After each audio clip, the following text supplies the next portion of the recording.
ಆಕಾಶವಾಣಿ ಮಂಗಳೂರು.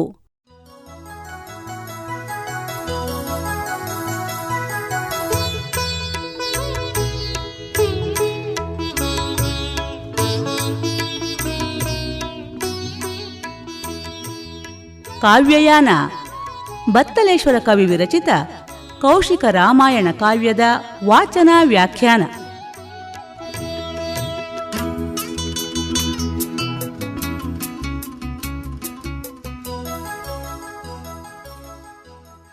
ಇಂದಿನ ಕಾರ್ಯಕ್ರಮದಲ್ಲಿ ವಾಚನಕಾರರಾಗಿ ಭಾಗವಹಿಸುತ್ತಾರೆ ಜಯಪ್ರಕಾಶ್ ಎ ನಾಕೂರು.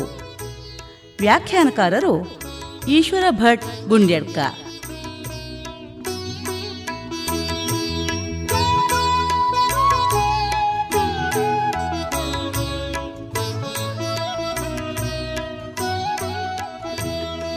ಇದೀಗ ಕೇಳಿ ಕಾವ್ಯಯಾನದ 31ನೇ ಹೆಜ್ಜೆ.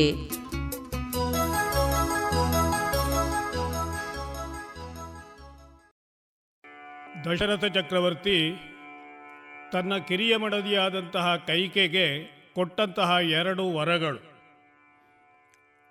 ರಾಮನಿಗೆ ವನವಾಸ ಹಾಗೂ ಕೈಕೆಯ ಮಗನಾದಂತಹ ಭರತನಿಗೆ ಪಟ್ಟಾಭಿಷೇಕ. ಇದನ್ನು ಕೇಳಿದಂತಹ ಕೈಕೆ ಇನ್ನೇನು ರಾಮನಿಗೆ ಪಟ್ಟಾಭಿಷೇಕದ ಉತ್ಸವ ನಡೆಯಬೇಕು ಎಂಬಷ್ಟರಲ್ಲಿಯೇ ಇದೇ ಸಂದರ್ಭವೆಂಬಂತೆ ಮಂಥರೆ ಈ 2 ವರಗಳನ್ನು ಈಗಲೇ ಕೇಳಬೇಕು ಅಂತೇಳಿ ಕೈಕೆಯನ್ನು ಒತ್ತಾಯಿಸಿ ಅದಕ್ಕೆ ಬಲಿ ಬಿದ್ದಂತಹ ಕೈಕೆ ದಶರಥನಲ್ಲಿ ಕೇಳಿದ ಕ್ಷಣವೇ ದಶರಥ ಮೂರ್ಛಾಗತನಾಗುತ್ತಾನೆ.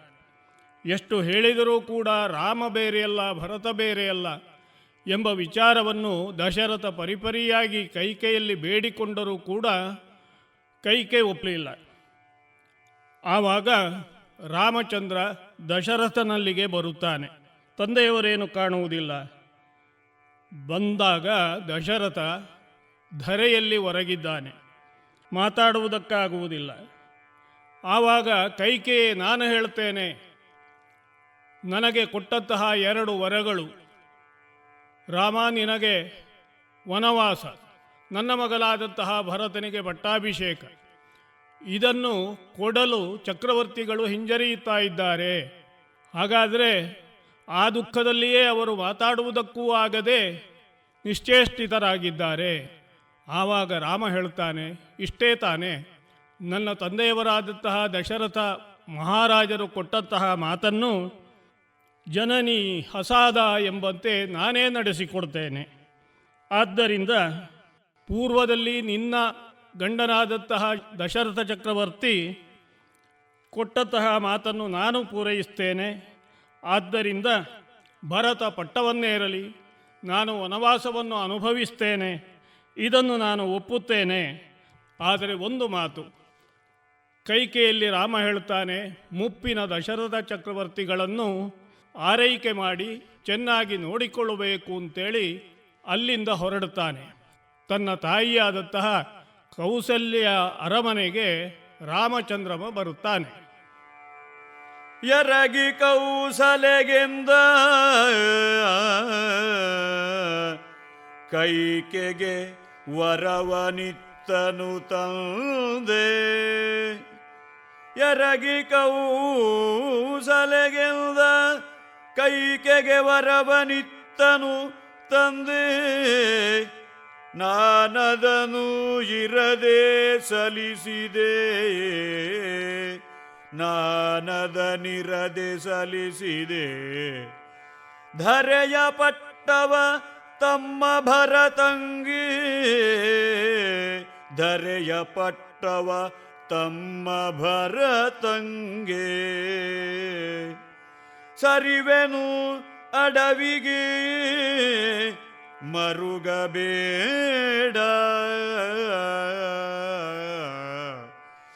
ಸರಿವೆನಡವಿಗೆ ಮರುಗಬೇಡನೆ. ತರುಣಿ ದೊಪ್ಪನೆ ಬಿದ್ದು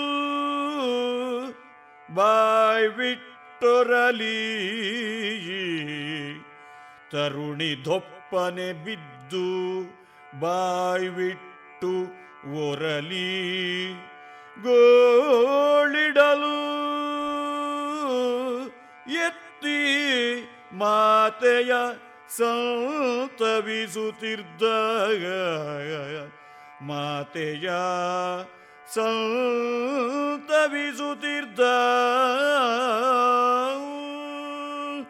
ಶ್ರೀರಾಮಚಂದ್ರ ಕೌಸಲ್ಯೆಯ ಅರಮನೆಗೆ ಬರುತ್ತಾನೆ. ತಾಯಿಯಾದಂತಹ ಕೌಸಲ್ಯ ಮಾತೆಯ ಪಾದಾರವಿಂದಗಳಿಗೆ ಮಣಿದು, ಅಮ್ಮ, ಚಕ್ರವರ್ತಿಗಳಾದಂತಹ ದಶರಥ ಭೂಪತಿಗಳು ಚಿಕ್ಕಮ್ಮನಾದಂತಹ ಕೈಕೆಗೆ ಕೊಟ್ಟಂತಹ ಮಾತಿನಂತೆ ಅದನ್ನು ನಡೆಸುವುದಕ್ಕಾಗಿ ನಾನು ಹೊರಟಿದ್ದೇನಮ್ಮ. ಏನದು ಎಂದು ಕೇಳಿದಾಗ, ತಮ್ಮನಾದಂತಹ ಭರತನಿಗೆ ಈ ಅಯೋಧ್ಯೆಯ ಪಟ್ಟಾಭಿಷೇಕ, ನಾನು ವನವಾಸವನ್ನು ಅನುಭವಿಸ್ತೇನೆ.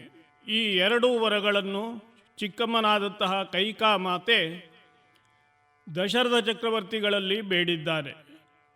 ಆ ಕಾರಣದಿಂದಲೇ ನಾನೀಗ ಕಾಡಿಗೆ ಹೊರಟು ನಿಂತಿದ್ದೇನಮ್ಮ ಎಂದು ಕೌಸಲ್ಯಗೆ ಮಣಿದು ಬೇಡಿಕೊಂಡಾಗ, ಕೌಸಲ್ಯಾದೇವಿ ದೊಪ್ಪನೆ ಬಿದ್ದು ಬಾಯ್ಬಿಟ್ಟು ಗೋಳಾಡಿ ಹಲುವುತ್ತಿರುವಂತಹ ಸಮಯದಲ್ಲಿ ಶ್ರೀರಾಮಚಂದ್ರ ಕೌಸಲ್ಯ ಮಾತೆಯನ್ನು ಸಂತೈಸ್ತಾನೆ.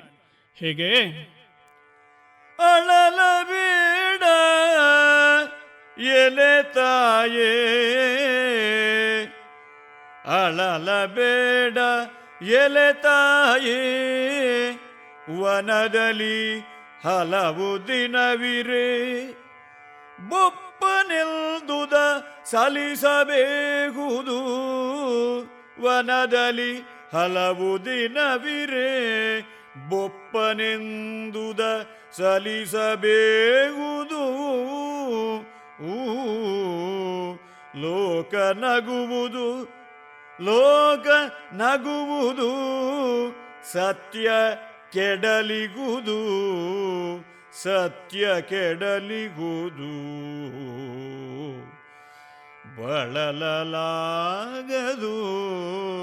ಮನದೊಳು, ಬಳಲಲಾಗದು ಮನದೊಳು, ಅತಿ ಉಮ್ಮಳಿಸಲಾಗದು, ಅತಿ ಉಮ್ಮಳಿಸಲಾಗದು ಎಂದು ಕಂಬನಿ ಕಳೆದು ಚಿಂತಿಸಬೇಡ ಕೇಳು, ಚಿಂತಿಸಬೇಡ ಕೇಳು ಎಲೆ ತಾಯೇ, ನೀನಿಲ್ದ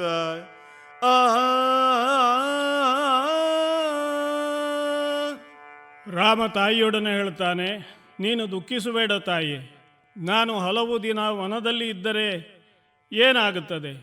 ತಂದೆಯವರಾದಂತಹ ದಶರಥ ಮಹಾರಾಜರು ಹೇಳಿದಂತಹ ಮಾತನ್ನು ಸಲ್ಲಿಸಬೇಕಾದ್ದು ನನಗೆ ಕರ್ತವ್ಯ.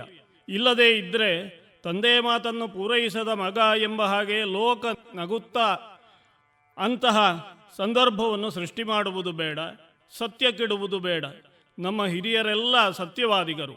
ಆದ್ದರಿಂದ ನೀನು ಬಳಲು ಬೇಡ, ಮನದಲ್ಲಿ ಅತ್ಯಂತ ದುಃಖದಿಂದ ಉಮ್ಮಳಿಸಬಾರದು ಎಂದು ತಾಯಿಯ ಕಂಬನಿಯನ್ನು ಕಳೆದು, ಚಿಂತಿಸಬೇಡವಮ್ಮ, ಕೇಳು, ನಾನು ಹೇಳಿದ್ದನ್ನು ಕೇಳಿಕೋ, ಇದು ಸತ್ಯವಾದಂತಹ ದಾರಿಯಲ್ವೇ ಎನ್ನುತ್ತಾನೆ. ಅದಕ್ಕೆ ಅಡವಿಗೆಲ್ದ ನಿನ್ನ ಕಂದ ಹಡೆದೇನೆ, ಅಡವಿಗೆಂದ ನಿನ್ನ ಕಂದ ಹಡೆದೇನೆ, ಮಲದಾಯಿ ಮನೆ ಹೊರವಡಿಸಲೆಂದ ನಿನ್ನ ಹೆತ್ತನೆ, ಮಲತಾಯಿ ಮನೆ ಹೊರವಡಿಸಲೆಂದ ನಿನ್ನ ಹೆತ್ತನೆ.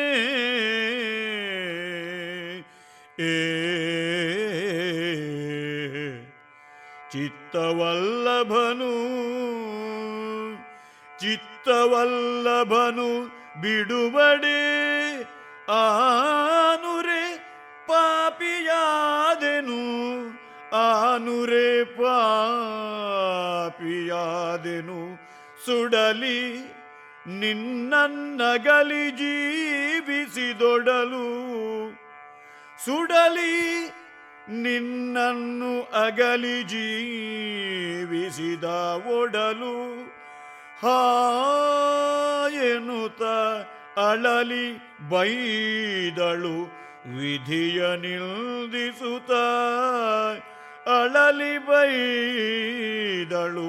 ವಿಧಿಯ ನಿಲ್ದಿಸುತ್ತ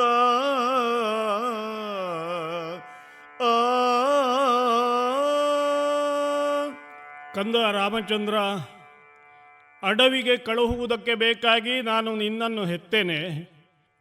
ನಿನ್ನ ಮಲತಾಯಿ ಅಂದರೆ ಕೈಕಾಮಾತೆ ನಿನ್ನನ್ನು ಮನೆಯಿಂದ ಹೊರಹಾಕಬೇಕು ಎಂಬ ಕಾರಣಕ್ಕಾಗಿ ನಿನ್ನನ್ನು ನಾನು ಹೆತ್ತೇನೆ. ಇಲ್ಲ, ಚಿತ್ತವಲ್ಲಭನಾದಂತಹ ದಶರಥ ಚಕ್ರವರ್ತಿಯೇ ನಿನ್ನನ್ನು ಬಿಡುತ್ತಾನೆ ಅಂತೇಳಿ ಆದರೆ ಏನು ಮಾಡೋಣ? ನಾನೆಂತಹ ಪಾಪಿಯಾಗಿ ಹೋದೆ. ನಿನ್ನನ್ನು ಬಿಟ್ಟು ಜೀವಿಸುವಂತಹ ಸ್ಥಿತಿ ನನಗೆ ಬಂತು ಅಂತೇಳಿ ಆದರೆ ಅಂತಹ ನನ್ನ ಜನ್ಮ ಸುಟ್ಟು ಹೋಗಲಿ, ಅಂತಹ ಒಡಲು ಸುಡಲಿ. ಹಾ ಎಂದು ಅಯ್ಯೋ ವಿಧಿಯೇ, ಬ್ರಹ್ಮದೇವ ನೀನೆಂತಹ ಹಣೆ ಬರಹ ನನ್ನ ಹಣೆಯಲ್ಲಿ ಬರದೆ, ಅಯ್ಯೋ ಶಿವನೇ ಅಂತೇಳಿ ನಿಂದಿಸ್ತಾಳೆ. ಕೈಗೆ ಗವನಿಪ ಕೂರ್ತು ಮಗನನು, ಕೈಗೆ ಗವನಿಪ ಕೂರ್ತು ಮಗನನು ನೂಕಿ ಬಿಟ್ಟನೆ ಶಿವ ಶಿವ ನೆರೆ ಸಾಕಿದ ಮಗನೆಂದು ಕಡು ಮುನಿಸಿಲ್ದ ಕಾನನಕ್ಕೆ ಮಗನನು ನೂಕಿ ಬಿಟ್ಟನೆ ಶಿವ ಶಿವ ನೆರೆ ಸಾಕಿದ ಮಗನೆಂದು ಕಡು ಮುನಿಸಿಲ್ದ ಕಾನನಕ್ಕೆ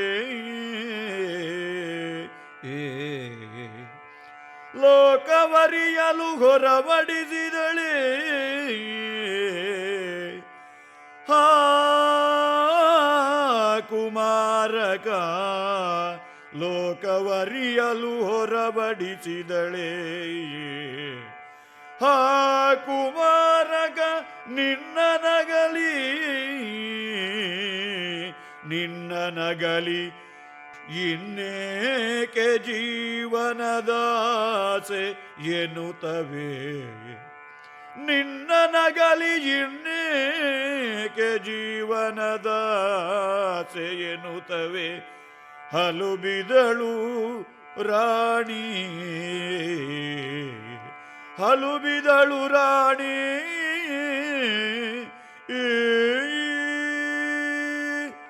ಕೈಕಾದೇವಿ ದಶರಥನ ಮೂರನೆಯ ಹೆಂಡತಿ, ಚಿಕ್ಕ ರಾಣಿ ಎಂಬಂತೆ ಕೈಕೆಯನ್ನು ಅತ್ಯಂತ ಪ್ರೀತಿ ಮಾಡಿ ಆ ಕಾರಣದಿಂದಲೇ ನಿನ್ನನ್ನು ಕಾಡಿಗೆ ನೂಕಿದನೇ ದಶರಥ ಚಕ್ರವರ್ತಿ. ಅಯ್ಯೋ ಶಿವನೇ, ನಿನ್ನನ್ನು ಸಾಕಿದ ಮಗ ಎಂದು ಸಿಟ್ಟಿನಿಂದ ಕಾನನಕ್ಕೆ ಕಳುಹಿದೆವು ಅಂತೇಳಿ ಆದರೆ ಅಯ್ಯೋ, ಲೋಕವೇ ನೋಡುವಂತೆ ಹಿರಿಯ ಮಗನಾದಂತಹ ರಾಮಚಂದ್ರಮನನ್ನು ಕಾಡಿಗಟ್ಟಿದರು ಎಂಬ ಮಾತು ಬರುವುದಿಲ್ವೇ? ಅಯ್ಯೋ ಕುಮಾರ, ನಿನ್ನನ್ನು ಬಿಟ್ಟು ನನಗಿನ್ನು ಯಾವ ಥರದ ಜೀವನವಿದೆ? ಇನ್ನೇಕೆ ನಾನು ಬದುಕಬೇಕು? ಯಾವ ಆಸೆ ಇದೆ?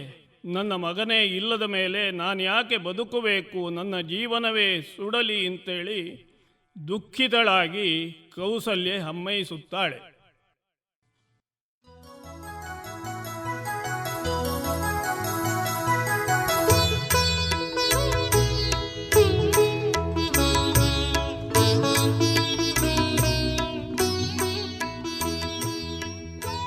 ಇದುವರೆಗೆ ಕಾವ್ಯಯಾನ ಬತ್ತಲೇಶ್ವರ ಕವಿ ವಿರಚಿತ ಕೌಶಿಕ ರಾಮಾಯಣ ಕಾವ್ಯದ ವಾಚನ ವ್ಯಾಖ್ಯಾನದ 31ನೇ ಹೆಜ್ಜೆ ಪ್ರಸಾರವಾಯಿತು.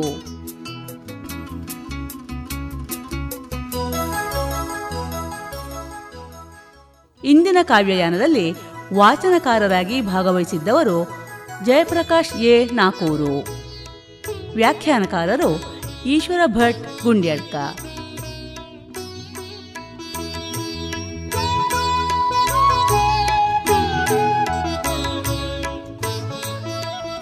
ನಿರ್ಮಾಣ ಸಹಾಯ ಗೀತಾ ಉದಯ ಭಟ್. ಕಾರ್ಯಕ್ರಮ ನಿರ್ಮಾಣ ಲತೀಶ್ ಪಾಲ್ದಾನೆ.